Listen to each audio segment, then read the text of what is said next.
Hey guys, so this video is going to be a quick how-to homework help video where we are going to be working on some problems where we need to solve triangles. Now, these triangles are a special case that tends to give everyone a really hard time. These are angle side-side or side-side angle triangles. And when you first heard about these or asked about these, it was when you were learning how to prove triangles congruent. And you may have asked your teacher if,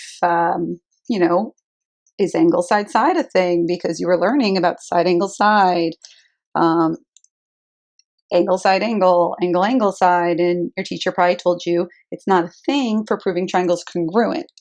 Now, if you really dive into what that means, if you cannot prove that two triangles that share this information are definitely congruent, then that means that more than one triangle with these dimensions must exist. So when you have a situation where that does happen and more than one triangle does exist, we need to account for that. We need to find all of those triangles, okay? So I'm just trying to boost up the color situation so when we label these sides, it stands out a little bit more. So that just means we need to watch out for certain identifying factors, features, and take it from there. So in the beginning, I tend to make sure my students are always drawing a picture, even if it's not to scale, just so you can get a little bit better at placement. The one piece of advice I give to you during the lesson video is to put the angle in an angle side-side triangle. When you draw the picture, to draw it the exact same way every single time. And if you follow along with the way I'm going to always do it, I always put my acute angle in an angle side-side triangle in the bottom left corner. So if that's A right there, I can go ahead and call this A equals 3. Now, I don't necessarily go A, B, C because I want B over here because that's the other side. B equals 2. So that would be vertex B, and vertex C is up top and side C down on the bottom. There we go. Okay, so I have 40 degrees for angle A. Now, some of you may be able to do this entire thing without ever drawing a picture, and that's great, that's fine.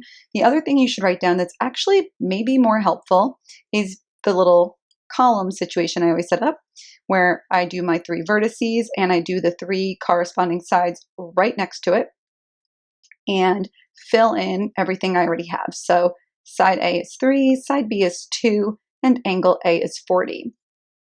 This is helpful in any triangle solving problem, especially when it's an oblique triangle, because then you could immediately see if you have a pair of A, a pair of B, or a pair of C. If you have a pair, then you can use the law of sines. If you don't have a pair, well, those 3 things are going to either be side, side, side, or they're going to be side, angle, side, and you'll use law of cosines. You'll never have 3 angles because you cannot solve a triangle by just its angles. All right, let's see. I'm just going to color coordinate for anyone who may struggle with visualizing. So there's angle A. And I'm not going to color coordinate the other 2 examples. I'm just doing it for this beginning right now. Just get us started. And side A is the last one, 3.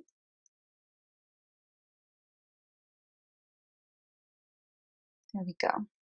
Okay, now let's see. In one case I do the number, the other one I do the letter. I don't know, it's so inconsistent. Now, we're going to solve by law of sines. That seems pretty obvious to me, and I hope it's obvious to you. I know we've recently just had a lesson on law of cosine, so you don't want to force a square peg in a round hole, or just try to force law of cosine or law of sine on something where it isn't meant to be used. So I have these A's. I'm going to set up my law of sines using those right there. And I'm also going to solve for angle B because I have side B, okay? So I'm just going to take that and leave that up on the screen for us. Right here, beautiful. And I'll do maybe, yeah, sure. That should be good. Perfect. Okay, setting up my problem. If I'm solving for an angle, then I'm going to put sine of that angle in the numerator. It just makes solving a little bit easier, okay? So sine of b over 2 is equal to the sine of 40 degrees over 3. Sometimes people just get a little ahead of themselves and like, oh, I'm going to multiply my means and my extremes and yada yada. No, you don't have to do that. Or some people may call cross multiply. Try to stay away from that because people kind of create a false understanding of what cross multiplication is. So all you need to do to get sine of b alone is what? What do we have to do to start?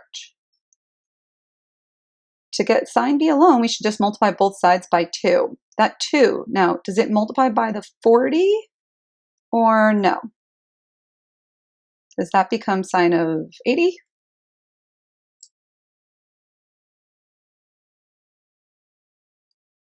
This does not become the sine of 80. This does not become a 6. It becomes 2 sine 40. Sine of 40 is its own little package deal, and 3. Now, what do we do to get sine alone? How do we undo this sine operation? Remember, sine is not something you're multiplying by. It's not something you're adding. You can't divide by sine. You cannot subtract sine. It's an operation. You can't divide by a square root, right? So what do I need to do to get that b alone? The same thing we do to get anything alone. Anytime you're peeling off a layer of an operation, you use the inverse operation. So we are going to take the sine inverse of both sides. Now, we could write this workout in many different ways. And if you search on the internet, you may see something called arc sine. Arc sine is the same as sine inverse. It's another way of saying it. One of my very close friends of mine who I taught with for many years, she and I both kind of refer to arc sine as the old-fashioned way and sine inverse is the more modern way. I have no idea where we both got that idea from, but she's older and wiser than me. So if she says it, I mean, there must be some sort of validity to it. And where did I get it from? So maybe I should look into that, huh? Now, in this case, sine inverse and sine, they can cross out, okay? I don't want to call it cancel, but inverse operations undo each other, okay? B. You cannot cross them out here, however. This inside portion is equal to some number. You can go ahead in the calculator if you want and actually find the value of this number. So if I type this in the calculator, 2 sine of 40 and divide that by 3, and I get my decimal value. You are completely entitled to writing that down, okay? You can go ahead and change that into sine inverse of 0.4285525, blah, blah, blah. But there's really no need because you could just right away, now we're going to go in and we're going to use sine inverse. So I could go in and do the sine inverse of, I'm going to go up with the arrow, highlight the number, enter, close that parenthesis, enter, and bam, there's angle B, 25.37, so we'll say 25.4. So B is approximately equal to 25.4 degrees. So that is information for us right there, 25.4 degrees. Now, if you paid attention in the lesson, is this a case, based on what information we have, we already can answer yes or no. Is this a case where we have a potential 2 triangles? Based on the information, looking at the picture from the lesson, can you say confidently yes or no, do we have potential for 2 triangles? Is this ambiguous right now? The answer is no. We have an acute angle, check. We have the side right adjacent to it, check. But the next side would have to be smaller than this one for it to have potential for the ambiguous case. Since this side is longer than this side, we don't have that potential, and we could just finish up this one triangle and we're good to go. next thing I would find, anytime you have two angles, what do? When you have two angles, you find the third angle. So 180 minus 40 minus 25.4. Did any of you guys get the answer before me? What'd you get? Should have gotten 114.6.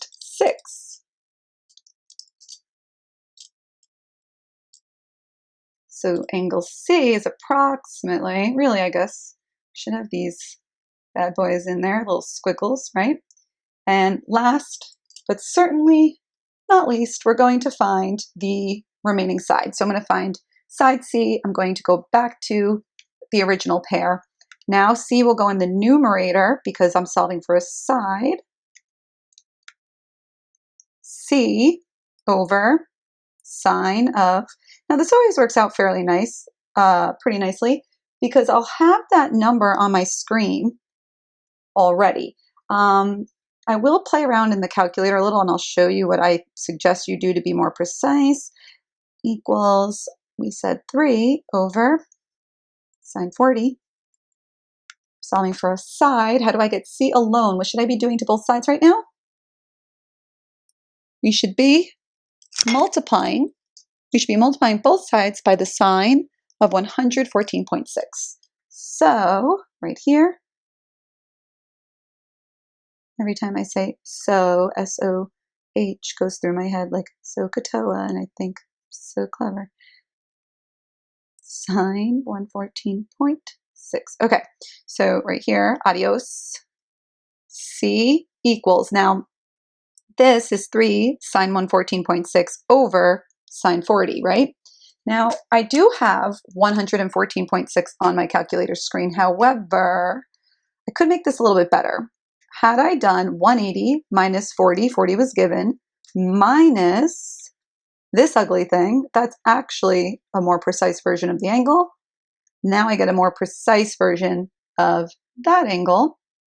Now I want to take the sine of that angle times 3 and then divide by sine 40. So sine of that angle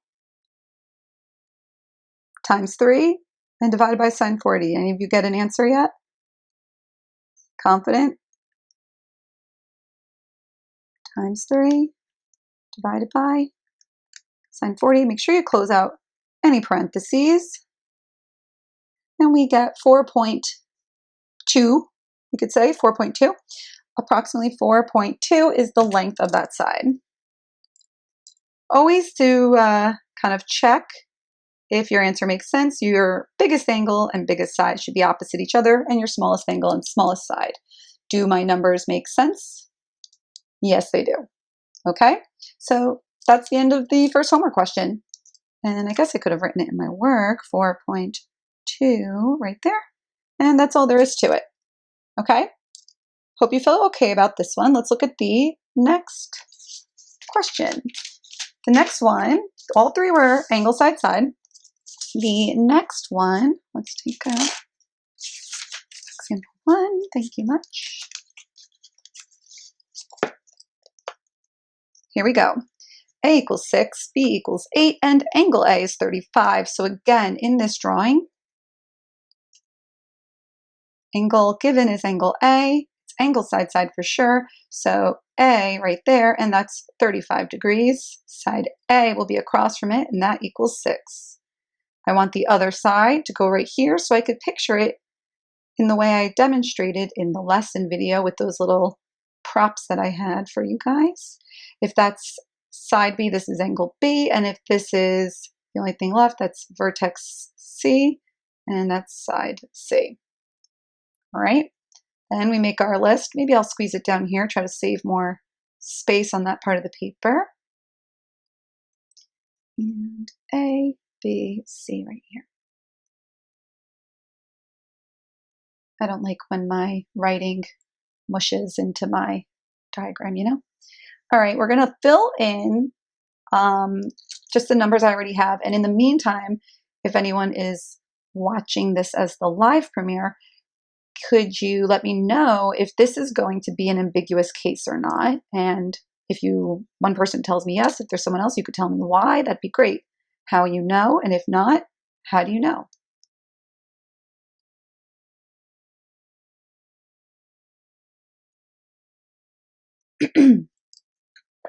Okay, so is this an ambiguous case? Well, first and foremost, it's an angle side side. That first box is checked.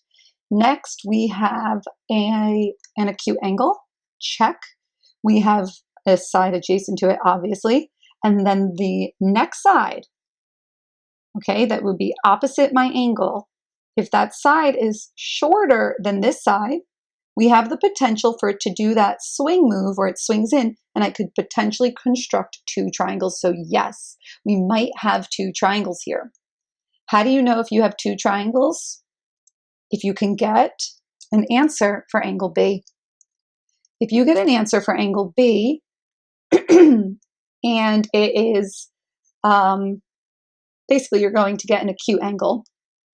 Unless it's 90 degrees, unless it's 90 degrees, you're going to have two triangles. Okay? So if we wanted to get this started, which thing should we be solving for first? We're going to solve for angle B first because I'm missing the side B equals 8's other half, you know? Sine of 35 over 6. Now, what do we need to do to both sides? We multiply by 8. It really goes out in front of that sign right there. And then, I'm going to draw a little arrow. After that, we're going to take the sine inverse of both sides. So I'm going to take the sine inverse of the left and sine inverse of the right. B equals, because sine and sine inverse, adios, inverses, right? Equals 8 sine, oops, I didn't write my sine inverse, silly me. So remember, multiplication by 2, multiplication by 1/2, those are inverse operations, and that's why it becomes 1.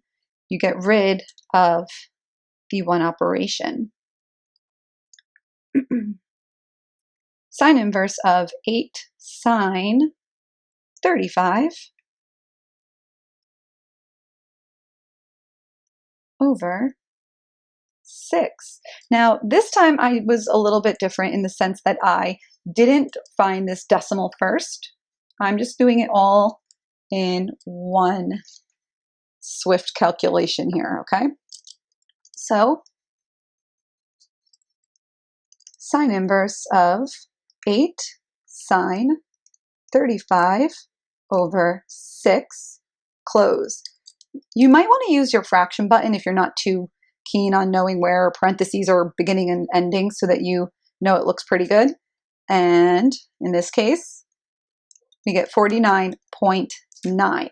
This tells me I have two triangles, so I'm going to have to solve two problems in this problem. So 49.9, and remember, I have that full number on my screen, so I will go back to it. 49.9 degrees. If we have 35 and 49.9, what do we do next? We add those two angles together, and then we subtract them from 180, okay? If we do that, we get what value? 95.1. So that would be angle C, 95.1 degrees. And last but not least, we find the side C. So you'll have C over sine of 95.1 over, or equals rather, sorry, we get 6 over sine 35. We should be getting better at doing some steps in our head. I'm going to multiply both sides by what? By sine of 95.1. You'll have 6 sine of 95.1 over sine of 35. Let's just type that right into the calculator for now. 6 sine of, now I'm not using 95.1, going up there, pasting that whole thing, divided by the sine of 35.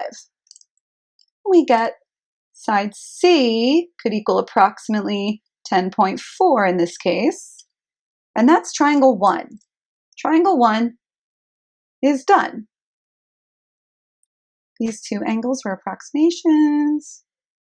Okay, that's cool. That's a 10. Sorry, my squiggle kind of took over in there, you know. 10.4, 49.9, and 95.1. But like I said, we have another triangle. We could swing this 6 in over here. It'll still have a length of 6 and create this imaginary residue of an isosceles triangle. And we will find that other angle. Do you remember how we find that other angle? We want to remember how. Let's look at that triangle and think. We found that this angle here was 49.9. That means this angle is 49.9. Remember, this 35 is really applying to that bottom left corner, okay? How do I find my other possible angle A? So here, triangle number 2, this wild and crazy ambiguous case. See what I mean when I said in the lesson, like, it doesn't solve itself. You have to be proactive. You have to make it happen. If you don't, it won't get solved for it. You will scoot right past it and not even think to look back, okay? You have to be proactive, not just reactive when you get the bad grade, right? I know. Okay.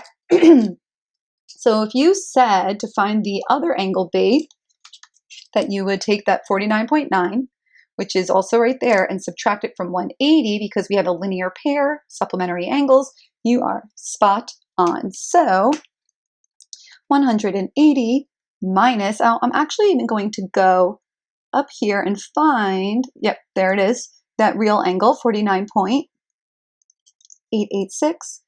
And this way I always have that full number on my screen, okay? Sorry, there's a glare. I'm sorry. 130.1135916, right? So about 130.1. And I'm going to add 35 and subtract from 180, okay?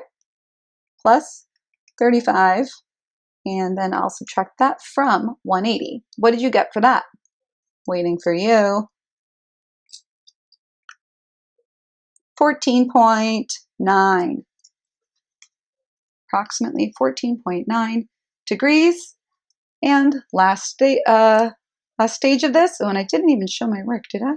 Oh, there was no work to show, just kidding. So I could have showed, I'll call this B sub 2 equals 180 minus B sub 1, okay? Little note, and that's where that came from, right? Got to find side C, and we're really doing this exact same thing as right here, except we have a different angle to use now. C over the sine of 14.9 equals 6 over sine of 35. We're going to multiply both sides by sine 14.9, sine 14.9, and again on the right. Sorry, I'm getting a little messy because I ripped the page out. That's 1. C is alone. And we're going to go to our calculator. I want to take the sine of that, which is really there. So sine of that angle times 6 divided by the sine of 35. I should have closed that. I promise it's still okay this time. 2.7.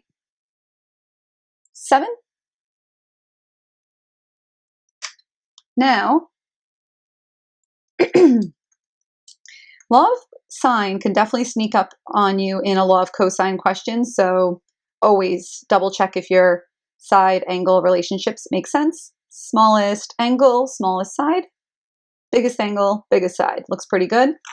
And smallest angle, smallest side, biggest angle, biggest side. Yes, looks pretty good to me.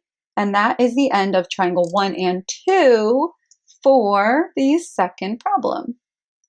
So hopefully you guys got that right. And if not, let me know in the chat there and I will do my best to help clarify what you did wrong, okay? Let's do the last question. And for the last question, we have solved the given triangle. A is 2, C is 1, and angle C is 50. And since it's not angle A, that means in the picture, angle C instead is in the bottom left corner. And that we said was 50. It's still an acute angle. It still qualifies, right? Side C equals 1, and side A has to go here. It's 2. Makes this angle A, angle B, and side B. Does this qualify as a case where we may have the ambiguous case? We might get 2 triangles. The answer to that question is yes. You have an angle side side. More specifically, you have an acute angle, the side followed by a smaller side. It's big in the middle. The ASS is big in the middle.